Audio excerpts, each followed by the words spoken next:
Sensei. We're talking to Sensei Jimmy Lockett, who has organized this tremendous event today. Very successful. We have two instructors left, and Jimmy just got done doing a tremendously informative presentation, according to everybody who's been here. But go back to the beginning, if you will. Tell me a bit about your martial arts history, how you started, how it evolved. So I went to junior high school and they had extracurricular activities. And I signed up for junior chef, jewelry making, and judo. It was the J, the attraction of J's. Exactly. Was it Jimmy? Jimmy. Actually, it just happened that way. And I went to the judo class. First day, first minute, the instructor wasn't there yet. So I went to, and the instructor came to the next class, but the old class was there. I, being completely ignorant, walked in there and walked right out onto the mat, shoes on, the whole nine. And a guy who will go nameless, but whose name I remember. I was 11 years old. Did I say that already? No, it just started junior high school. I was 11. Said, "Hey, you want to join the class?" And I said, "Yeah, I want to join." He said, "Okay, let me show you what we do." First, we take our shoes off on the mat. No, he didn't say that. Okay. Oh, he said it ghetto style. Oh. He flipped. He did. Smashed me into the mat. With no Nothing. preparation. Okay. Zero. And later I learned it was a hip throw, but I knew nothing. I smashed into the mat. And I got up and went sat on the side, and literally all I could think was, I want to do that. Wow. I want to do that. Others might have had maybe a very different response, but it interested you because of what? The angels sang I was like, oh my God, I have to do this. It just instantly turned me on, and I'm getting chills now, and I'm 70 years old. And was that maybe the possibility of learning how to do that to other people, or the entire atmosphere, or? To define it that specifically would be incorrect. When I walked out, I can still see in my mind the guys in the uniforms and them moving around and the atmosphere, feeling of it, and just that moment of, I always say, whip bang. That whip and that smash. That efficiency, or that You're making smoothness. making it too defined even. Okay. It was just freaking cool. Nice. This is the coolest thing. Some people react that way to football or chess or whatever. For me, it was martial arts. It was like, this is for me. And what martial arts did you choose early on, and what attracted you to specific ones? So, choosing when you're in the circumstances I was in is always circumstantial. You're not deciding, I want to go to this school, or I want to, it's all what's available. Right. Judo was available for free, which is part of why I teach for free, because it's free. I started in 67, and then 69, my brother was a boxer. And he was boxing at a place called PALS, which is the Police Athletic League. Oh, yeah. PALS is like boys clubs, right? I've heard they're kind of nationwide, or they're major cities. Yeah. Yeah. And he told me that at PALS, they were getting ready to start like a karate class or something. He didn't really know exactly. But he was my younger brother, so I was already into judo. So he might be interested. So I went. I met the person who would end up being my instructor for 30 years. We called him Griff. His name was Herman Griff. He taught Okinawan and Chinese Kempo mixed. And when I first got there, I met him, and he said we were waiting for the mats to show up. So I just went every day. After school, it was a community Waiting for the center, mats yourself. Waiting for Yeah, the mats okay. to show up. Because I was already like, this is my thing. So if they're going to have a class and it's free, I'm doing it. And you stuck with the same person for 30 years. Oh, yeah. Right. Till he died. He was my teacher till he died. Um, Mats came. I was there. First day, they gave us a space. I helped him lay the mats out. My father, I didn't have a father at home. He's the first person who showed me how to use tools. I helped him. The first time I ever used a tool was in building a dojo. And I still build dojos in my house. I still have a dojo in my house right now that I just rebuilt. It's just So you're physically kind of connected to the entire process of building, you know, and along with this fatherly and that whole thing influence. as well. Exactly. So I kept judo was less in my life, just as it was less available. The teacher ended up going to do something else, but I just went right into karate and kept doing the judo that I did with some friends. And there was a judo club, but you had to pay. And I didn't have money, so. But I would train with some of the guys because they were all neighborhood guys, so we would train. And my teacher didn't do judo; he did karate and sort of catch wrestling. But he knew I did judo, and he liked two things. Because my teacher had trained at Kodokan in judo, he knew the exact entire progression for falling. As taught by Kodokan. As taught at the Kodokan, right, at that time. So he taught it to us that way, and I learned it that way. It was 4 weeks of ukemi, twice a week. You can't even throw until you can. It was all ukemi for the entire class. Exercises in ukemi, right? Push-ups, sit-ups, conditioning, and falling. That's it. If you don't do this, and people quit, of course, but It's kind of sounds like a weeding out process at some level. Maybe you got to be serious enough to go through with. you're attributing thinking to him that probably is true, but I wasn't even thinking about that. Yeah. This is this is what we got to do. I'm doing. This is trying to play. This is 1967. 67. Okay. Right. Yeah. January 1967. 4 weeks after, he lined us all up, all the new people, and said, "Okay, everyone who feels comfortable falling, stand over here. Everyone who's not completely comfortable, stand over here." So I stood in the not completely comfortable. The comfortable group, they started on their first throw, which was right? The very basic, but the second group, we had to do the okami thing all over again, from the beginning. Only it went faster. So I spent 6 weeks, my first 6 weeks in judo was all conditioning and falling. But by the end of that, we're kids. I'm like 12 years old, man. We can, it's a game for us. We can die. You felt totally Oh my God. confident, comfortable with ukemi. To this day, You attribute your comfort with ukemi to that period. 100%. I am 7 years old and I can still take full falls. I have fallen off of motorcycles, I have fallen in ice, I have fallen off bicycles, and I use that exact technique and never been injured. Every time I've fallen in snow on ice myself and failed to catch myself, I keep thinking I should be able to do this because of the number of falls I've taken.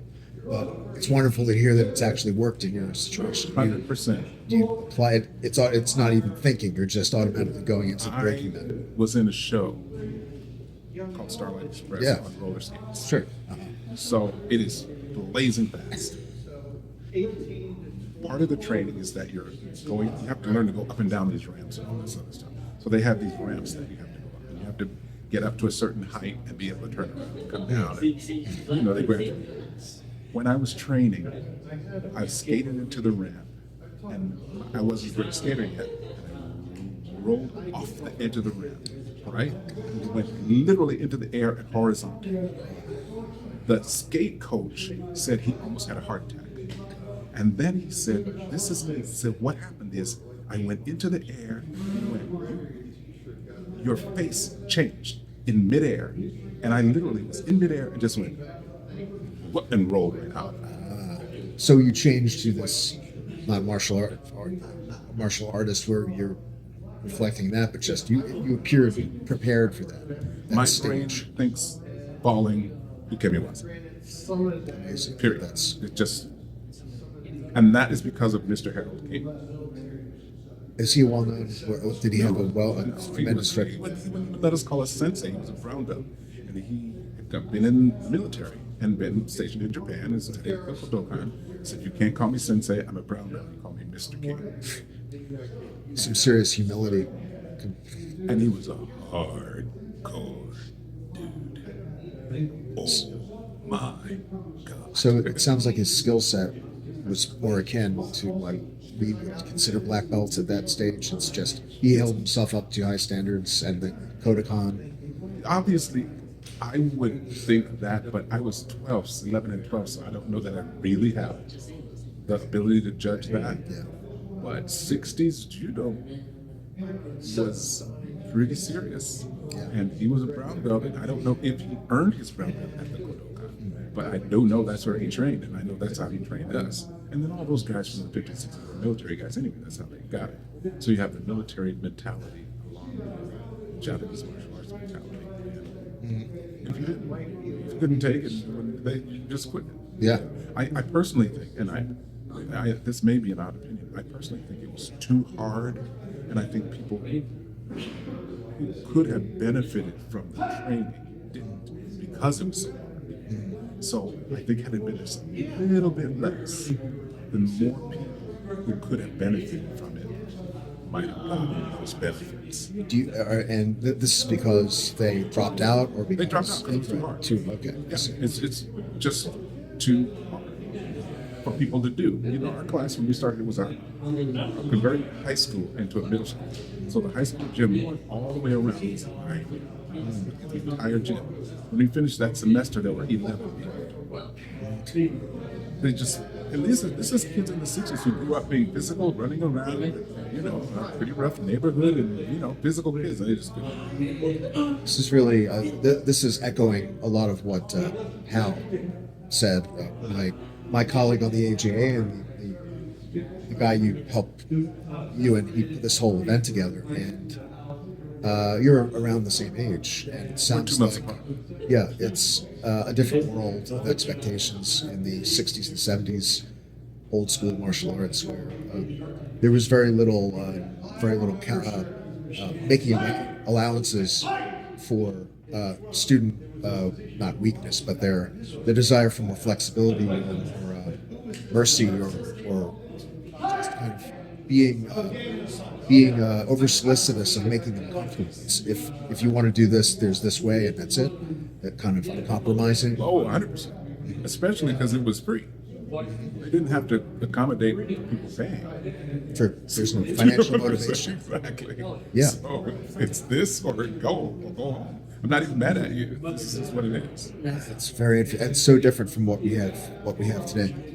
Tell me a bit about the overlapping of karate and judo / jiu-jitsu for you. How did you see these worlds complementing each other? Did you see conflicts? How did that work for you? So for me, and this is purely personal, it's not a statement of a philosophy. I never saw any conflict. My teacher, Herman Griff, Yeah.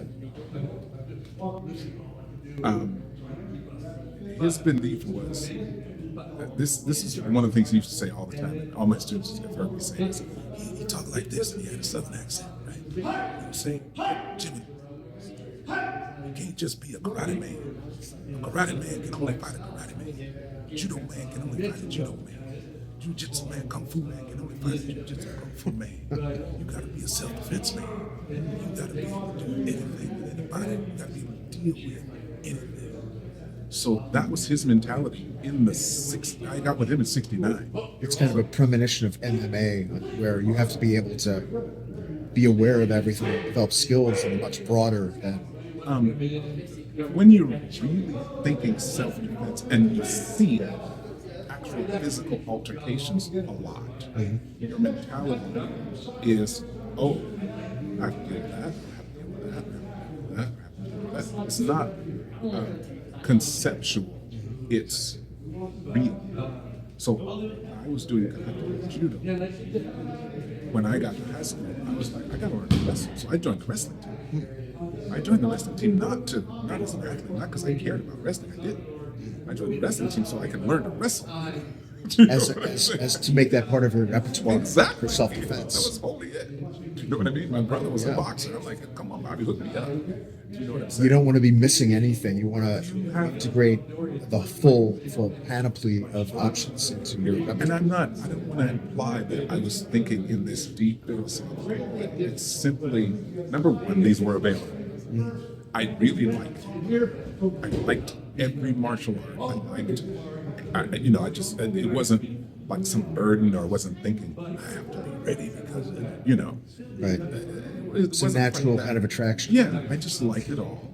But I also felt like, well, this is to be used in the real world, as well as mental growth, personal, all these other things. So yes, it has all of those elements. I started reading books on Zen, and I started doing all those other things as well.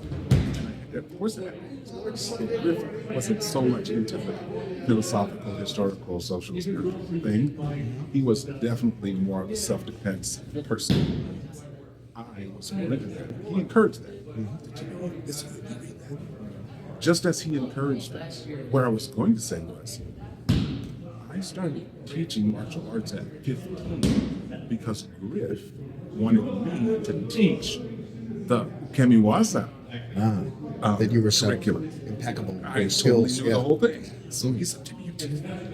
So I started teaching Kemiwaza to all of our students, even though he was very good at all of it.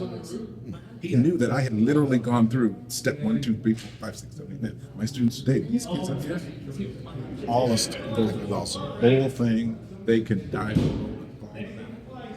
because that's what I started.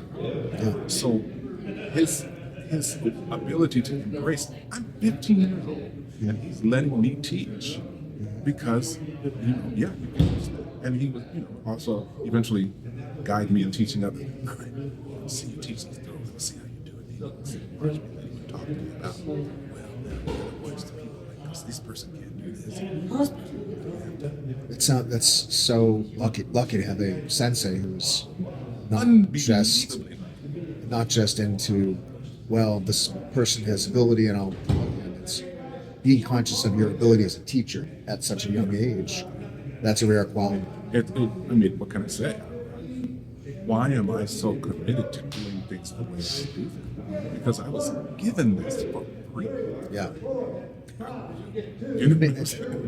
And you are that clearly plays a role in your decision to teach for free and you have these students who are, Nubira being a primary example. I'm sure you have others who are impressive in their own ways, but they clearly appreciate this and take it very seriously. In part because they may not be able to do it if they were paying maybe the full amount. No, they wouldn't be able to. Wow. That's the point. The point is, there are so many people who would benefit so much, who maybe need this even more than people who have more affluence or more access or more options. You see what I'm saying? And they don't have access to it just because of money.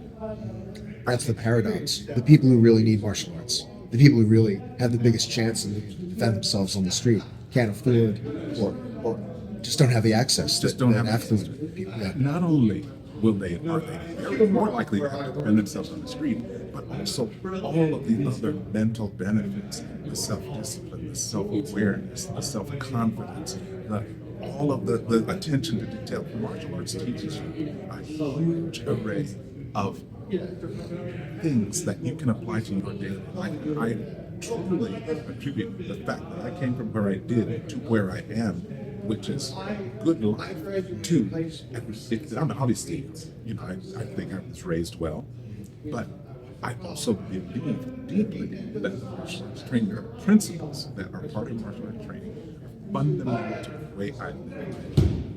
And those principles, major part of what I want to do, because I believe they can shape your whole journey.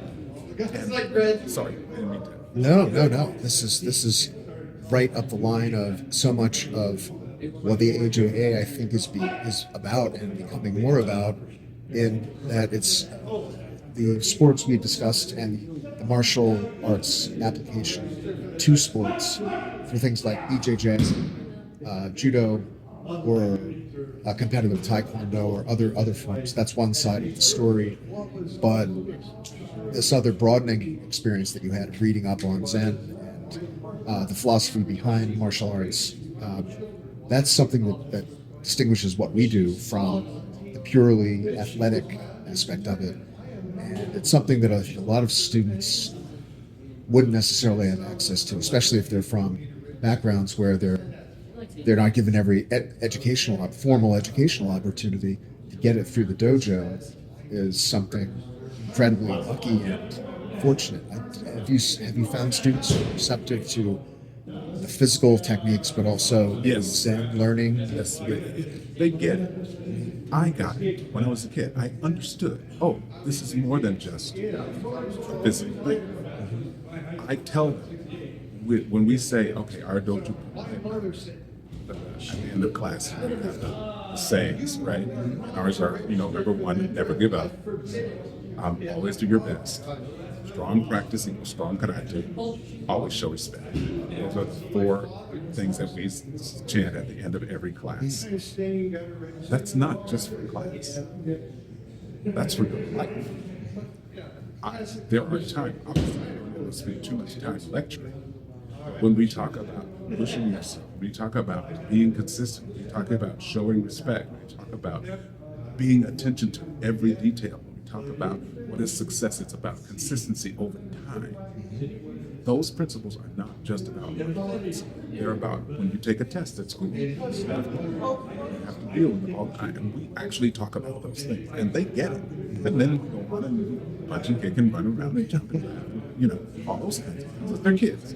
But they're not kids, they're stupid. They get it and they get the value. And of course, their parents really get the value. The parents keep them coming because they've said to me, we took them to the free introductory class of such and such a place, and they liked it, but we just can't afford it. We just can't.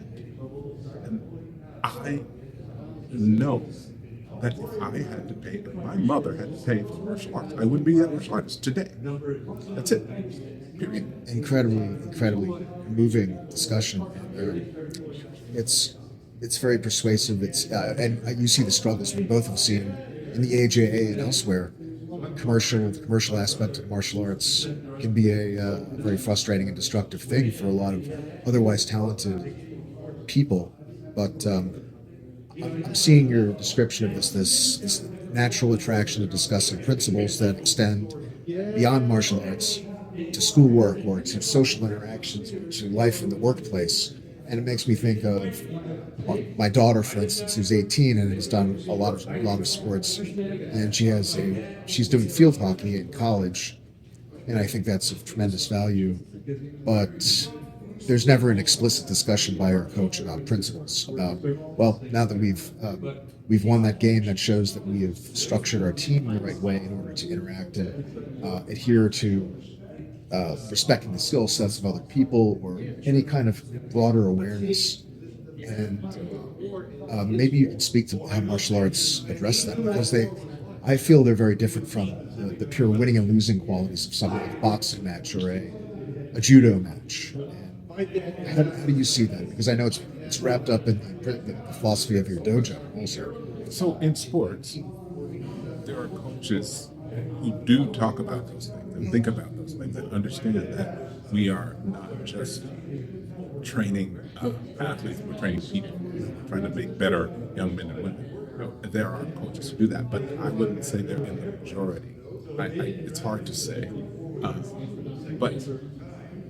And in martial arts, there are people who are strictly about, the winning or the self-defense or any of that other stuff. But my experience is the vast majority of people who do martial arts and stay and who teach it understand that the value, besides physical health, because the whole value of physical exercise by itself is hard to dispute. The values are primarily mental and emotional, psychological. Hopefully, you'll never have to use it as a self-defense. If you do, hopefully it'll be extremely rare. Obviously, some of that depends on your circumstances. But I don't think I've been doing this almost 60 years. It doesn't take you that long to learn self-defense. Do you know what I'm saying? Yeah, and it's not. You would probably revert. I'm sure I would. I've never been in a street fight, but if I did, I would revert to the simplest, most direct forms of defense. Right. It obviously totally depends on the situation. Yeah. But the key thing is, it would be a very paranoid person who stayed in martial arts for that long just for self-defense. Yeah, You're staying in it for a whole lot of other reasons that it gives you. Some of it is just you might just like it. You know, I just like it. I love it. I enjoy training. I like everything about it. But it is foundational for the way I function in life, in the principles of the martial way. And I don't want to sound like a preacher or anything like that, but there are principles for integrity, of sincerity, of reliability, of consistency, of discipline, all of those things that are part of the martial arts life way. I think it's hard for me to separate them from martial arts practice. And I think, at least in traditional martial arts, wrestling, which is one of the toughest hardcore martial arts on the planet, so I'm not putting it down. Wrestlers are tough dudes. And certainly they know discipline and they know toughness. and boxers would also be a natural. Exactly. But it is not necessarily emphasized as you're doing this primarily for the other benefits, not the self-defense benefits. So accurate. And it struck me, having done year after year of jiu-jitsu with many sensei who rarely, if ever, discussed the philosophical concepts or spiritual connectedness to Zen or other forms of Eastern thought, or even if it's just self-discipline or regularity of reliability of going to class consistently and showing respect through etiquette. That's a whole other broad discussion, is the emphasis on etiquette in Eastern arts. But year after year, I have to wonder, as interesting as a lot of the techniques are, chances of my ever using them are very slim. And there has to be something else beyond the purely self-defense aspect to continue to have you drawn into this, some other set of benefits. And I'm amazed. I've been amazed for many years over how rare it is to have someone directly say, listen, this book, the Book of Five Rings, or the Sun Tzu might be worth reading, or Musashi. And I wish it were more explicit, more required almost by martial arts. And it's impossible to regulate that, but it's kind of mystifying. Yeah, I think some arts tend to emphasize that more than others. Mm-hmm. So if you're doing Aikido or Tai Chi or those kind of arts, those arts tend to attract people who are into that sort of thing. Right. And so they are less concerned with only the physical. They may be extremely physical or not, but there's another element that they are looking for that made them do that. In the harder martial arts, it's just very varied. Some people are very, very into expressing explicitly, overtly the principles, and others less so. But I still think it's there. In most of the traditional, when you're talking about Okinawan Japanese, maybe Chinese, Korean, those types of martial arts, as opposed to boxing and or the European martial arts. Because I do think those martial arts from Europe are martial arts.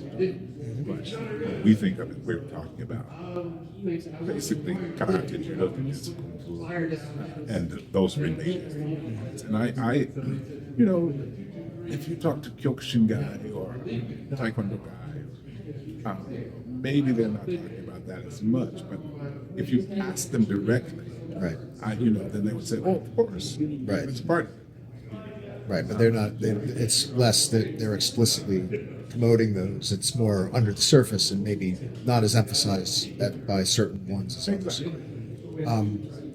Your have you explored? And I think you have. I don't remember exactly, but you have. There's some background in it's either Tai Chi or Qigong or meditative practices that complement or are sometimes part of martial arts. The case of Tai Chi having claims of being a martial art. Do you see a complement in these two? So I practice and teach Tai Chi Chuan, right? Okay. So I have a weekly class for elderly, again, all three for Tai Chi. I learned Tai Chi from a guy in the orchestra when I was on the road with a show. And he practiced Tai Chi, and I was like, "Hey, can you teach me that?" You know what I'm saying? And he said, "Sure," because Just I like you're want to do it. you're pan interested. You're interested in anything even remotely connected to these things. Yeah, I'll do that. I liked to because I was on the road all the time with shows. I'd go to different schools, and back in the 60s, 70s, and late 70s, to a certain extent earlier, you could do that. They used to have what they call a mat fee. Do they still have it? Where you pay sort of for You just pay individual $5 classes. and say, Yeah, "Hey, yeah. I Some wanna come in. dojos do that. I'm in town for 2 weeks, 3 days, or whatever, and I'd like the place to work out." Some of them you could get into the class, and some of them they would just let you use the space. Okay. And you could do your own thing. But I was always like, "No, what are you guys doing? I want to do that." No, I don't even need to talk about what I do. Let's do what you do. You do kung fu, I'll do kung fu. You do taekwondo, I'll do that. It sounds like beginners, an ideal example of beginner's mind, where you're, despite having years of experience in various arts, you have remained open to totally new, unfamiliar arts to you. I like it. I like it. I have a saying I made up. If more than a year goes by, and I haven't been like, why? I don't understand. Or been doing something just super, then I'm not really getting it done. I need to be challenging my mind or doing something I don't understand, or trying something different, or just, God, I only got this much time. And I don't want to, I can't be an expert in everything. So I chose two things, straight music and martial arts. Those are my two things that I'm seeking as the highest level I'm capable of in. But there's a whole lot of other cool stuff in the world. And I want to try some of it. You know what I mean? Do you see any complementarity between musical practice and martial arts? And or is that too far a stretch? There's commonalities and differences. The number one commonality is practice everything. Okay, in music, you're taught. So I started music. I started music at 3. My aunt was a musician. My mother was a musician. I was destined to be a musician. Instrumentally, vocally, or vocally. okay. I went to the Juilliard grades. Yeah. Blah, blah, blah, the whole thing. So I got my first scholarship at 8 years old. So in music. So God. I'm way better at that. Yeah, I mean, I actually had a certain amount of talent. In martial arts, I just have done it for a really long time. Right. Through love, through natural attraction. Yeah, and I just really love it. But I never wanted to do it for money. That's why I knew I was going to be a musician. So yeah, I didn't have to. In music, you're taught if you miss 1 day of practice, you can tell. If you miss 2 days of practice, your teacher can tell. If you miss 3 days of practice, the audience can tell. So this concept of every day practicing your fundamental things, scales, arpeggios, ear drum, basics are everything in music. And you're talking about which instruments? It doesn't matter in music, Right. period. Yeah, but I'm curious about your. Oh, I was piano. I played piano and sang and did shows and was an actor. Oh, okay, all right, yeah. But it's all the same music. So that one thing, some of the easiest people to teach martial arts are musicians. They are at a near professional level in music. It is ingrained in their brain that you have to practice fundamental things every day. So when I say to them, this is foundational, and you have to do this posture, or this footwork, or this breathing, or this, they're like, duh. That's how the world works for a musician. I have played piano and guitar of various sorts, but nowhere near the high, even amateur level. But I do know enough that I can recognize a great musician through something like a very simple scale, the way they play a passage that's very brief. And I think that skill level is also, you can also tell in martial arts if you're drawing a sword or doing a throw or executing a punch. That's clearly reflected. That's a parallel in those two worlds.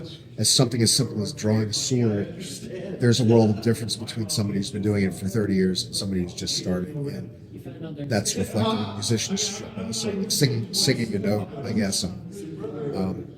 So I see that. I can see how that would be parallel. Anything else you'd like to add? It's been a fascinating discussion. It's gone, like many of these discussions, in very, very distinctive but interesting ways.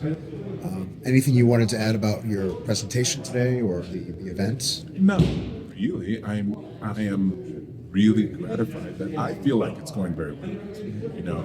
I think the people here are wonderful and they're giving of themselves, giving great energy, really supportive. And it's really cool to be in a martial arts where everybody's an ambassador. Be at a seminar, rather, where everyone is an ambassador. Because most of the time you have a really wide range. So you have to kind of make sure you accommodate. Right. But in this, you can really kind of roll because, people, there's a lot of stuff you don't have to talk about. You don't have to just say, how do you make a fist? Or, how do you... You can assume a lot about the skill level. Oh, yeah, well, you can just see it. It only takes, like you said, 3 seconds. Here in the other seminar, you go, oh, okay, everybody's here. They sort of know. So that's actually fun. Yeah.